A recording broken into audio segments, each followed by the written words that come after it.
Hello, my name is Andy Dentz, and I am a master's student at Liberty University Online for their exercise science program with a clinical emphasis. I am the owner of Palmetto Nutrition, which is also an online business, and Kernersville, since I'm currently in Kernersville, North Carolina. The business is called Kernersville Performance and Powerlifting. In this video, I will be demonstrating and executing the back squat, considering that I am an off-season powerlifter. I will also provide a biomechanical description and the physiology of exercise with the muscles that are being used. So I hope some of you are hungry because we are about to eat some of this anatomy and physiology of the exercise of the squat. And it's a lot to ingest at one time, but I'm going to try to keep it as simple as possible. So starting from the top, and you can see that I have a resource, Muscles in Motion. I do recommend it for anybody who is a kinesiologist, exercise physiologist, strength and conditioning coach. Anybody within that, personal training all the way through clinical exercise. Definitely a great resource. So here you got from the top to bottom, abdominal muscles, spinal erectors, the gluteus maximus, the adductor magnus, and the quadriceps femoris, or I'll probably use the term rectus femoris interchangeably with this. So going back to the top, right, we're looking at the abdominal muscles and the spinal erectors. They both create, spinal and thoracic stabilization. There's a little push-pull effort here. So the abdominal muscles are creating some type of what's called intra-abdominal compression. So that's aided with taking a deep breath, creating a Valsalva's maneuver. We'll talk more about that through the exercise. But in short, what they're doing is they're pushing against the spine. So it's preventing the spine from folding forward, causing injury that way. Whereas the spinal erectors are more along the line of pulling the spine back into place, trying to keep that neutral posture. And they're synergistically working together in that fashion. Then you got the gluteus maximus. We'll talk more about that in the posterior view. Then you got the big daddy here, the adductor magnus, which can create some compensatory actions as far as injuring your knee or injuring your leg because it's such a strong muscle. It's one of the strongest muscles in the leg. Then you see the rectus femoris, and you can see off to the right-hand side where it suggests that it's the target muscle. And that confuses a lot of people, and I'll explain that here in a second as well. But then you also have the soleus, which causes the plantar flexion, which throughout the entire exercise, you want to try keeping your foot flat on the ground. And there is some exercises associated with working on that. But let's go back to the rectus femoris for a second. So the biggest question that I get from performing the squat, especially from women who want that big old Coco-like booty, and all they ever do is squats, but their legs are getting bigger and thicker, but their glutes really aren't getting any bigger or thicker. So let's talk about that for a second. Throughout this entire exercise, this muscle, the rectus femoris, is the longest muscle throughout the activity. So it starts or originates all the way up here, and then this long muscle goes all the way through here and then inserts onto a sesamoid bone via the patellar tendon, and then inserts from here as well, like a dual insertion going on to the tuberosity of the tibia. So right here you're looking at a muscle that's, one, it's vertical muscle fiber arrangement, two, it's the most superficial muscle on the leg, and three, because of this long muscle itself, it creates torque around this axis and torque around this axis. So it's creating a lot of force to be generated throughout this throughout this entire exercise. So moving over here to the posterior view, you're looking at, and it's a better shot of the gluteus maximus. The glutes, they with the belief that squats are for the booty and the booty only, and this is how you kind of like disprove that. You look at the origin and the assertions yet again. The origin has three parts to the glute here. So you can see the coccyx, and you can see the sacrum, you can see this part of the posterior iliac crest. So the iliac crest is this little piece right here. You probably see it better right here. But that's very, very small portion of the gluteus muscle. So right here, you probably have a little bit of a vertical fiber arrangement right here, which helps with the knee or the hip extension, the hip extension. But then you have this origin from the sacrum and the coccyx, which create that diagonal-like fiber arrangement. Now, diagonal muscle fibers are only good for rotation. And since it inserts onto the lateral surface of the gluteal tuberosity of the femur and the IT band, which is this medial, or this lateral ligament-like sheet that goes throughout the entire leg. And another problem that people have, or a belief with people, is the fact that there's not really a lot of muscle going on the lateral surface of the leg. So you have this really long sheet. It's better, indicated here, this white band that causes a lot of pain and a lot of trauma to some people. So right here you can see where it originates and it inserts right here. Very, very short muscle, crosses one joint.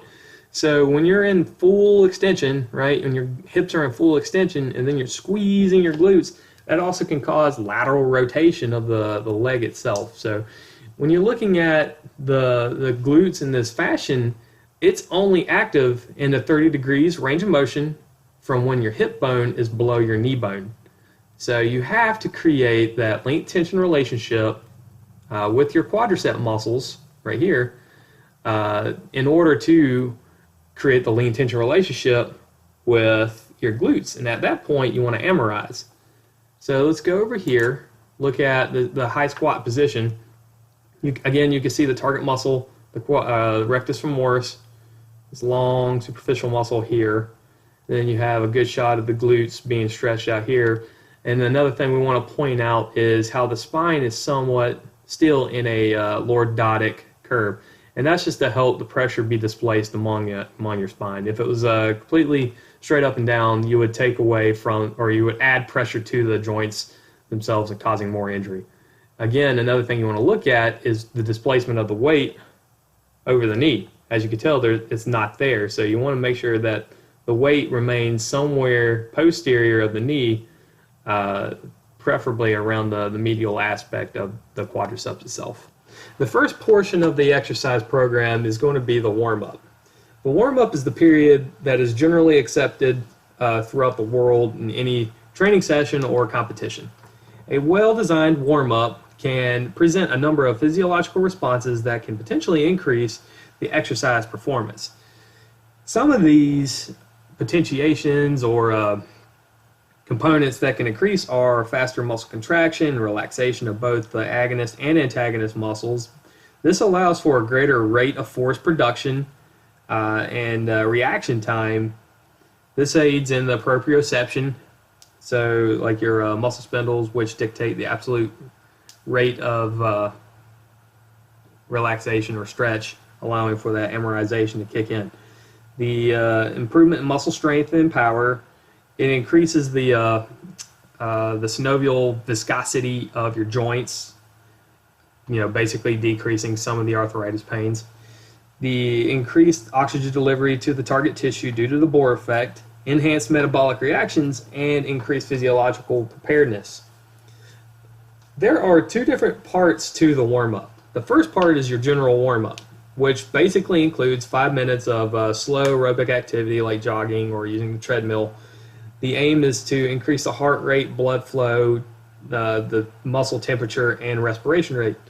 However, due to the time restrictions I have on this video, I will skip that because that's basically 5 minutes of useless time going towards the specific warm-up, as you can see that I've been demonstrating so far. The purpose of the specific warm-up is to adequately address the key variables required to optimize the exercise performance. So as you can see, I've been doing a lot of abs. I've started on the ground, and I'll talk about the ramp principle here in a second. So the idea is to start on the ground, get into a more mobilization setting, then getting into a standing posture where you can go into more deeper, more specific style warm-ups. So ramp stands for rise, activate, mobilize, and potentiate. It's 4 words, but it's 3 different phases. The first phase basically involves the rising of the level of key physiological parameters, but also the skill set. So basically all those benefits that I've aforementioned at the start of the warm-up, all those kick into place with the R here, or the rise. The next phase is the activating and mobilizing. As you can see now, I'm starting to mobilize my shoulders, I'm starting to mobilize my hips while I'm still pronated on the ground. And I will move into the quadruped stance here in a second to continue the activation. The key movement patterns required for athletic performance in both the exercise session and in the performance of the competition, such as the squat patterns and the lunge patterns, are performed. So you'll see here in a moment, as I go through my activation phase, where I'll mobilize my hips through the range of motion, basically getting into a unilateral squat posture before I go into a lunge. And you'll understand, now that makes sense. The final portion of the ramp for the warm-up is the potentiation focus, which focuses on intensities and loads and employs more specific style activity for the exercise at hand. So other reasons why you want to keep up with the warm-up here is basically because the muscle and connective tissue, you want to impact the elasticity and plasticity of the bones and the ligaments and the tendons and muscles, essentially. So it helps increase the range of motion, the flexibility, the static flexibility and dynamic flexibility, which is constantly changing throughout the exercise. And it increases the overall performance value throughout the exercise as well. So as you'll see here, I'm going through the quadruped stance, allowing for hip joint mobility, knee mobility. As you can see, I'm trying to keep a good lordotic curve in my lower back. And here I'm starting to go through the mobilization phase, going through the range of motion, getting to a bottom stance or a bottom posture when more specific to the pocket of the squat. Next, I'm going to take and plant my foot, working on the balance component of activate and mobilize, coming into a lunge. So now I'm trying to create knee extension and hip extension while doing my dynamic warm-up, or correction, specific warm-up. Again, targeting the third phase of ramp, the potentiation. This is synonymous to the specific warm-up, but most importantly, it also focuses on the intensities and loads of the activity. This phase deploys sport-specific activities that progress throughout the intensity and is capable of repeating that type of potentiation. So it encourages correct range of motion, neuromuscular recruitment, lean-tension relationship, and the stretch shortening cycle, which inevitably helps prepare you for the exercise at hand. Now let's get technical with the squat. Grasp the bar with a closed pronated grip. Actual width of where your hands are placed on the bar depends on the bar's position and how wide your shoulders are. Step underneath the bar and position the feet parallel to each other. This is so you stand straight up as opposed to doing a good morning out of the squat rack.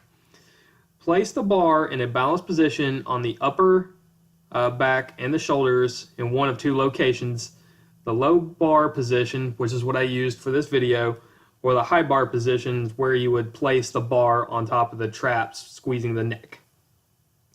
Lift the elbows up to create a shelf for the bar using the upper back and the shoulder muscles. Hold the chest up and out. Tilt the head slightly up where your nose is pointed upward some, but your focus point is still directly out in front of you. Eyes on the horizon. Once in the position, signal the spotters for assistance in moving the bar off the supports if needed. Extend the hips and the knees to lift the bar, again trying to stand up out of the rack. Take 1 or 2 steps back. Position your feet shoulder width apart or wider if necessary, with the toes pointed slightly outward. All repetitions begin from this position. While performing the squat, we will identify each phase consistently with the stretch shortening cycle, where you have the stretch phase, emerization phase, and the shortening phase. The stretch phase is considered the downward movement phase, and that is where you maintain a position with a neutral back, elbows high, and the chest is up and out. You are to allow your hips and knees to slowly flex, that's basically going down, while keeping your torso to floor angle relatively consistent. Keep the heels on the floor and the knees angled over the feet. That's the purpose of pointing your feet outward and opening up your leg posture to where they are slightly wider than your hips. Continue flexing at the hips and the knees until the tops of the thighs, that's your iliac crest, are parallel with the floor. The trunk begins to round or flex forward. That's when your lordotic curve begins to change position, or the heels start to rise off the floor. That's when the length tension relationship has optimized or optimally achieved its force production. The amerization phase is characterized by the directional change of movement where the agonist muscles use the kinetic energy stored by the stretch phase, allowing to engage the force required to shorten the muscles. Upon amerization, maintain a position with a neutral spine and the chest up and out. Extend the hips and the knees at the same tempo. Drive through the heels while keeping your feet flat on the floor and the knees aligned over the feet. Resist flexing the torso or rounding the back. This helps prevent the bar from anterior displacement and forward motion. Continue extending the hips and the knees while the shoulders are up and high to reach the starting position. Repeat the 3 phases for a desired amount of repetitions per the set, and at the end of each set, replace the bar onto the rack. A cool down is recommended following an extensive workout or exercise prescription. The cool down should consist of light aerobic activity, light-like exercises as previously exercised, and static stretching. The static stretching should consist of passive and active modalities, or a combination of the two. The time frame takes to perform the cool down is up to you. Basically, if it takes 5 minutes or 60 minutes, it's all about relaxing the muscles, causing that stretch, and allowing for the reduction of injury to occur. Well, that's it. I hope it wasn't too hard to follow, and I hope that you liked the video as well. So hit like, leave comments at the bottom, and share it with your friends so I can get more feedback for follow-on videos. Until then, see you later.